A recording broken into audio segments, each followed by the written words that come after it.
change your world. It's time to let it go. The things you used to think, the things you used to know, they don't help you anymore. It's time to change your mind if it's peace you want to find.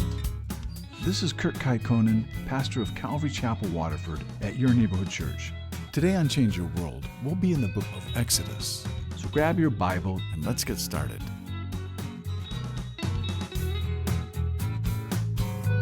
It's time to change your world. You need to let it go. Oh, oh. Now, the Hebrew name for the book of Exodus is the word Shemot, which comes from the very first words that come from the book of Exodus. Shemot means, and these are the names of. And where in our translation it says now, that word now can also be translated as and. And the reason that this book starts with an and is because the book of Exodus is just a continuation of the book of Genesis. In fact, all 5 books that Moses wrote, which is called the Pentateuch, and that word Pentateuch, it just means 5 books. It's really just one big book. It's just one long narrative, all connected by the word and, because every book that follows Genesis starts with the word and. And so this is a continuation of the same story that Moses had been already writing about the Genesis, about the beginning. And that was written from all the sources that Moses had available to him in those days. And they were the sources that detailed the things of creation, the history of the world, and the beginning of the Jewish people. But now here in the book of Exodus, this is all written about Moses' firsthand experiences, what God was doing in his life and in the lives of the Jewish people. And so these rabbis who call this book the Shemot, or the Book of Names, and the reason they call it that is because it lists all the names of the sons of Israel who brought their families down to Egypt to escape that famine in Canaan. But now, where we get the word Exodus, well, the word Exodus actually comes from the Greek translation of the word departure, because this book speaks about Israel's departure and their deliverance from Egypt and the bondage there.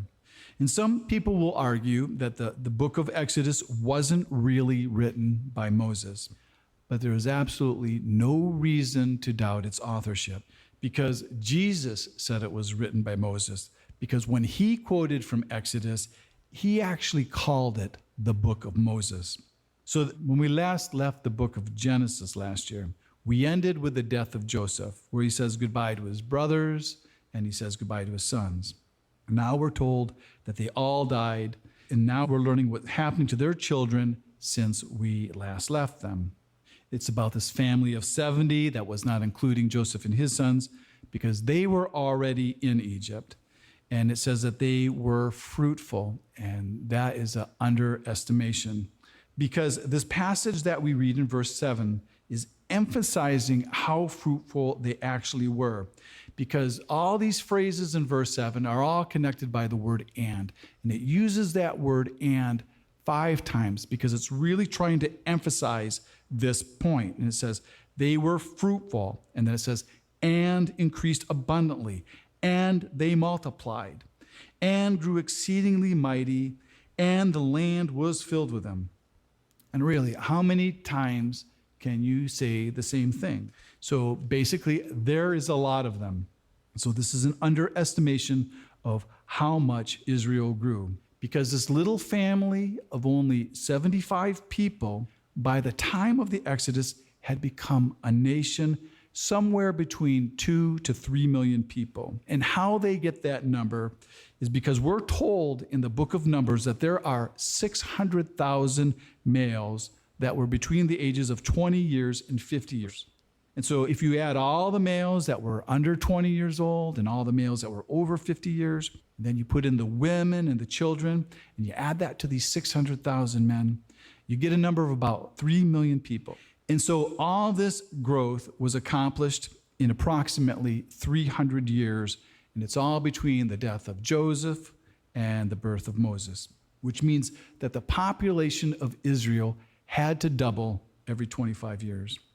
And just because Israel is being afflicted here in Egypt, it by no means shows that God is displeased with Israel at all, because all of this affliction is by God's design. Because God, he had already told Abraham that his descendants would be enslaved in a foreign country all the way back in Genesis chapter 15, and that they would be enslaved for 400 years. Then God would bring them out with great possessions. And this was told to Abraham long before Abraham ever had a child. And this is way back when he first made a covenant with Abraham and promised him an heir. And the reason it's believed that God brought Jacob and his family down to Egypt to grow, so that Israel would not intermarry with the people of Canaan, because he did not want them to serve their gods and to learn their ways. Because in Egypt, there would have been very little intermarriage, because there was racial prejudice among the Egyptians against anyone who wasn't Egyptian. The Egyptians thought they were racially superior to everyone. So these Hebrews, they had always lived separated from the Egyptians, and they lived in the land of Goshen. And now you get down to verse 8, and it says, there arose a new king over Egypt who did not know Joseph. And what this is saying is that after Joseph's death, there had been a dynasty change in Egypt with a king that did not recognize that Joseph had saved Egypt. And it's believed that this time period that Joseph was in Egypt was when Egypt was divided into two parts. It was divided into Upper and Lower Egypt. And that the Pharaoh that ruled during Joseph's time down in Lower Egypt was from the Hyksos kings who had conquered Lower Egypt. And the Hyksos kings, they were a more friendly dynasty to Israel because they were actually derived from Semitic shepherds from the north. And I always think when I hear the Hyksos kings, I think, wow, that'd be kind of a good name for a band, the Hyksos kings. That'd be pretty cool. And so now it speaks about this new king over Egypt.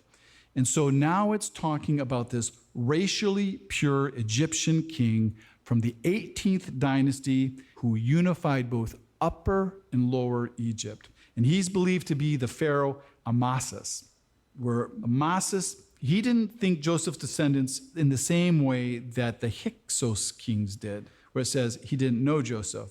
And so now with this growing minority of Hebrews who are really quickly becoming the majority, they're now becoming a security risk.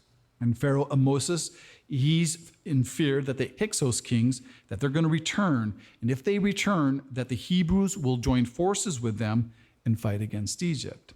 And so it's this Pharaoh who is believed to have been the one who enslaved all of Israel and to make them serve with rigor. And so this is the Pharaoh who begins that rebuilding of the cities of Pithom and Ramses. And in here, in our text, it says that those cities of Pithom and Ramses, that they were supply cities, but what they were is that they were fortresses and they were weapons armories. And so now the Hebrew slaves are rebuilding these two cities to defend Egypt against any oncoming invasion from the Hyksos kings. And this is hard forced labor, and this is racial slavery. This is all caused out of fear, the dehumanizing of others being lesser than themselves. And there is documentation found that in these ancient Egyptian hieroglyphs from the Pharaoh Amasis, that he used the fencho as his forced labor source. And that word fencho is actually an Egyptian word, and it's translated the bearers of the shepherd's staff. So this most likely is describing these Hebrew slaves because all of the Hebrews were shepherds. And now some time passes, and then there's some more Egyptian dynasties, and no one can be 100% positive who the oppressing Pharaoh actually was in our story. But there's two possibilities that stand out, and one of them fits this story really, really well, and that's the Pharaoh Thothames, or something like that. These Egyptian words, they just kill me. And if that's the case, if it was this Thothames the third, go ahead, try saying that. Thothames the third. This is like an impossible sermon, okay? But if that is the case, it was his sister, who is this famous Queen Hatshepsut, another great name, who was actually the daughter of the Pharaoh who rescued Moses from the Nile River. And the interesting thing about her is that she actually becomes the only reigning Pharaoh for a time, the only woman to ever be a Pharaoh. And actually, they'd have these statues, and she'd actually have a beard put on her just to make her, I don't know. But there's another possibility here, too, that this Pharaoh could have been the Pharaoh Ramses II. And it could have been actually his daughter that actually saved Moses. But in either case, it was the reigning king of Egypt who commanded these two midwives, Shiphrah and Puah, to kill the male babies who were born on these birthing stools. And those names, Shiphrah and Puah, they mean beauty and splendor. And just to let you know that Puah is still a very popular name in Hawaii. So when it talks about these being these two midwives, they were probably not the only two midwives for all of Egypt. Because when you look at that and you say, well, even just the Hebrews, there was like 3 million of them. But they were probably the women that were in charge of all the midwives. And these women, they are heroes in the Bible. Because if you notice, they are mentioned by name, but even the Pharaoh here isn't mentioned by name. And these women, they feared God more than they feared the king's command. And so they rightly chose civil disobedience than obeying the Pharaoh. And that's actually what we're all called to do. We're called to obey God when man's laws go against God's law. But what it's thought that this Pharaoh's strategy was that if they only kept those Hebrew girl slaves alive, if they were the only ones left alive, that they would be married off to the Egyptian slaves. And then eventually that all the slaves would be absorbed into the Egyptian race. And God, he protected and he honored these women for doing what they did. And when they were confronted by the Pharaoh for why they kept the male child alive, all they said to him was that the Hebrew women are different, they're healthier, they give birth before we get to them. And there's a lot of people, they think that these midwives lied. But it doesn't say here that they lied. But they did do something to protect these babies. And some people suggest that maybe they sent their assistants to go to help the Hebrews late so that they would be born before they arrived. But the thing here is that God, he sees children differently than the way that the world sees them. And especially he sees his children differently. And we're all called to protect children, and the world may look at them and think they're disposable, but God always sees them as precious and worth saving. And so he'll even bless us for doing those things. And so God honors these women because they put their own lives at risk to protect the lives of others. And because of that, it says that God provided for them households. Well, this doesn't mean they got new homes or new houses, but what it means is that God had given them children. And he gave them children in a time when it was dangerous to have children. And so now with the Egyptian Planned Parenthood program, and now that it's a failure, Pharaoh had to come up with a new plan. And so he comes up with a simpler plan, and he just calls it murder. And so now all the baby boys are just to be thrown into the Nile River. And the Nile River was really considered to be sacred by the Egyptians. And they actually thought the Nile River was one of their gods. And so this is that river, and it provided abundant life for all of Egypt. And now this river has become death for all the Jewish baby boys. And you kind of think, well, how could parents do that? Well, I'm going to guess that probably many parents didn't do that. But then they would have their babies taken away and cast into the river anyways. Because all the Egyptians were now spies, because it was all commanded by the Pharaoh. So they're being ratted out by their Egyptian neighbors. And it doesn't say how long this program went on, but we do know that Moses, he had an older brother, and his older brother Aaron was 3 years older than him. So we know that this program hadn't been going on for a long time. So it had to be a relatively new program. But we do know that the force behind all of this death was really Satan, because Satan, he has always hated the Jews, and he has always tried to destroy the Jews as a nation. And most of us, we know how this story ends, but had you ever thought this? How you see Pharaoh here, and you see him murdering all these baby boys by drowning them. But when we get to the end of Exodus and we see Israel's deliverance, and that all those Egyptian boys, well, now they're all grown into Egyptian men, and they're all drowned into the sea when God cast them into the sea. So you ask yourself, is that just coincidence or is that payback? I don't know.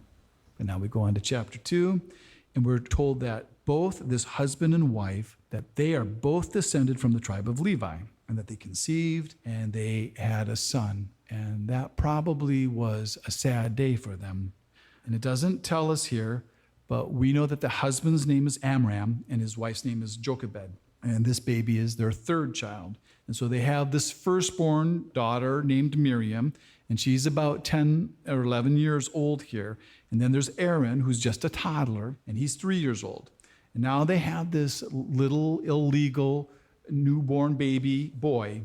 And we never learn what this couple named this boy child, because Moses is never called by his Hebrew name. We only know him by his Egyptian name of Moses.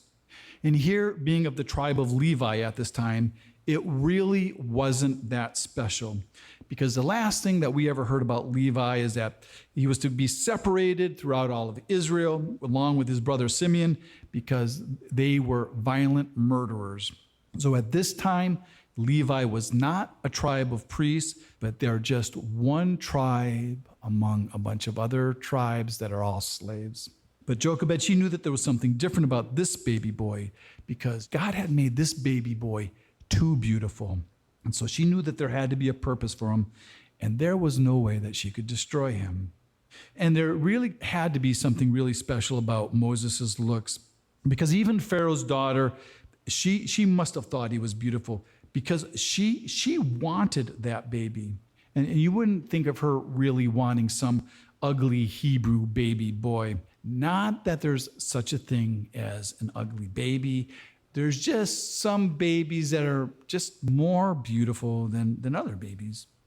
So you can kind of imagine him about 3 months old and all that cuteness. And he's not one of those screaming, colicky babies at all. And then you can kind of probably try to imagine hiding this baby for 3 months.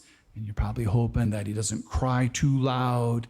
And you're probably dressing him up like a girl, like maybe you're putting like a pink bow in his hair. And you're kind of just hoping that nobody will notice, because you have all these Egyptians who will be spying on you. And then you're going to have all these Hebrew neighbors who would be envious because they'd be grieving over their own lost sons. And so this couldn't be safe. And so this kind of always reminds me of like Nazi Germany, of how normal, regular, everyday citizens can go around and do these evil actions against people and do it as a nation.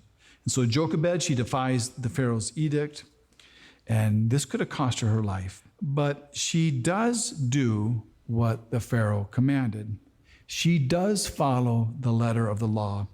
She does put her son into the Nile, but she just makes him a boat first, and then she puts him into the Nile. And that Hebrew word for basket here that Jochebed made, it's called an ark. And it's actually the same exact word as Noah's ark. And that's the only two places that word is used in the whole Bible. And now, because of her faith of God's plan for her son, she releases her son, hoping in God for the saving of her son's life.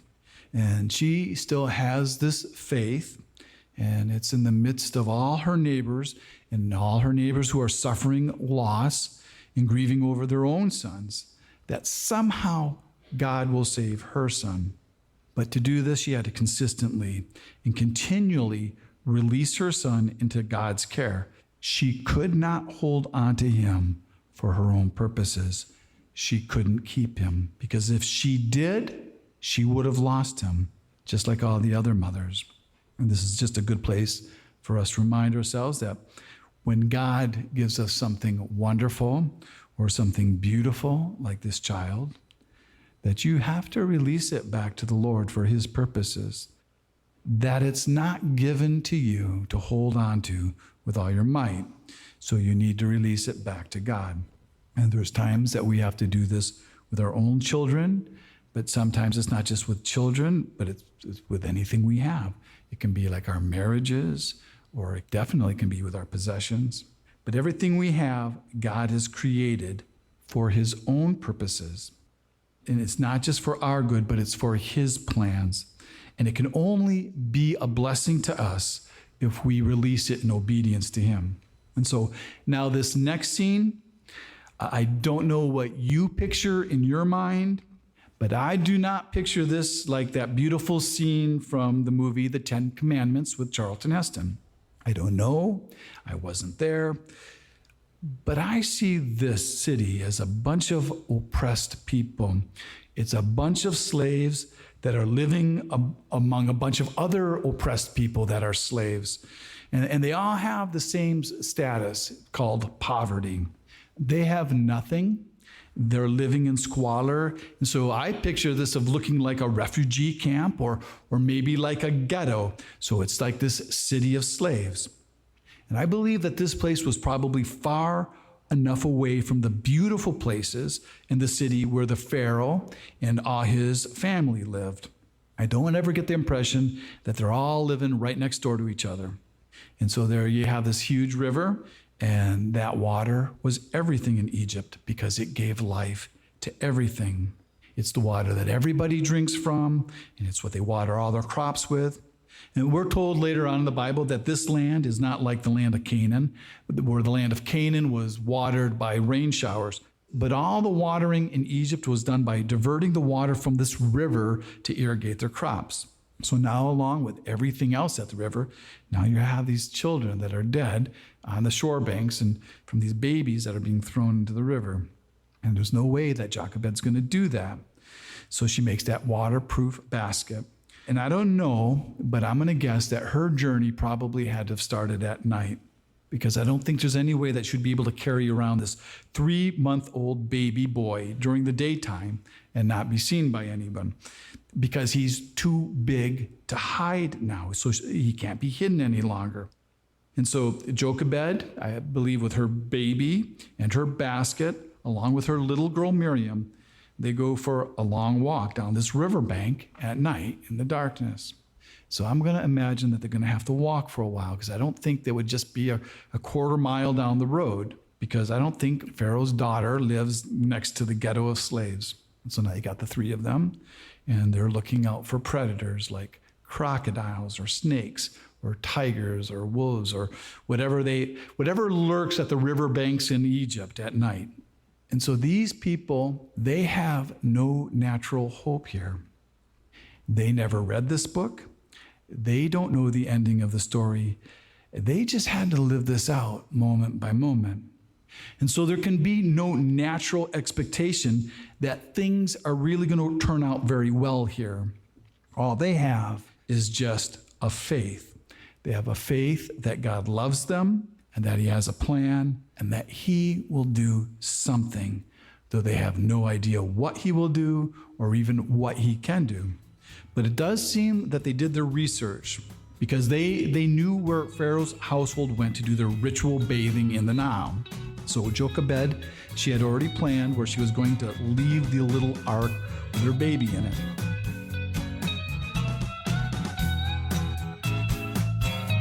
You need to change your world.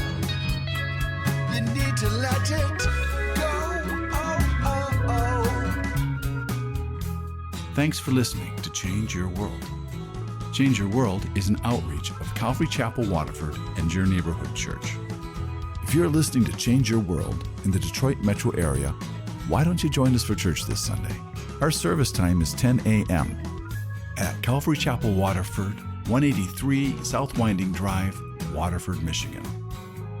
We're competing with the Catholics. It's only an hour. All the donuts you can eat, and you don't have to believe a thing we say, but it could change your world.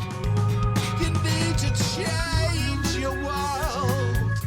The rest of today's message can be heard at yourneighborhoodchurch.org. So check us out and download the app. And until next week, remember,